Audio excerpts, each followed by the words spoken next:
Chettinad Cement, 63 years of excellence. Your perfect concrete choice. திரு நயினார் நாகேந்திரன் இந்த நிலையில செய்தியாளர்களை சந்திக்கிறார். அந்த காட்சிகளை பார்க்கலாம். திரு ஜேவிசி மாநில தலைவர் பதவிக்கு கட்சியினுடைய அறிவுரையின்படியும் வேட்புமனு நான் தாக்கல் செய்திருக்கிறேன்.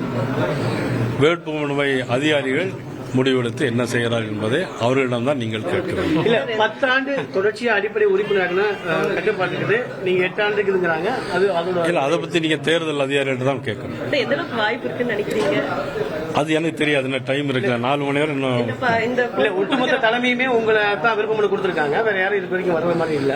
இன்னும் 1 மணி நேரம் டைம் இருக்கு. கொஞ்சம் வாசல்ல இறங்கி யாராவது வருவாங்க. நாளை மாலை முடிவு அறிவிக்கப்படுமா சார்? நாளை ஸ்ரீவர திருமண மண்டபம் இல்ல, அதுவும் அவங்கள்ட்ட தான் கேட்கணும். அறிவு சொல்லி இருக்கிறாங்க.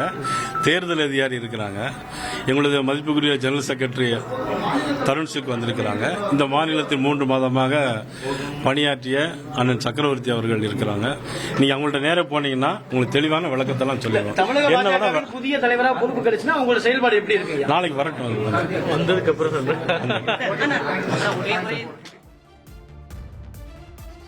திரு நயினார் நாகேந்திரன் ரொம்ப டிப்ளமேட்டிக்காக பதில் சொல்லக்கூடியதை பார்க்கின்றோம்.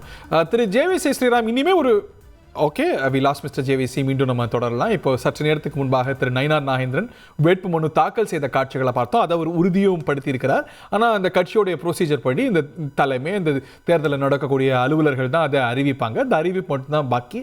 திரு நயினார் நாகேந்திரன் தமிழ்நாடு பிஜேபியோடைய அடுத்த தலைவராகிறார் என்பது உறுதியாக இருக்கிறது. Chettinad Cement, 63 years of excellence. Your perfect concrete choice.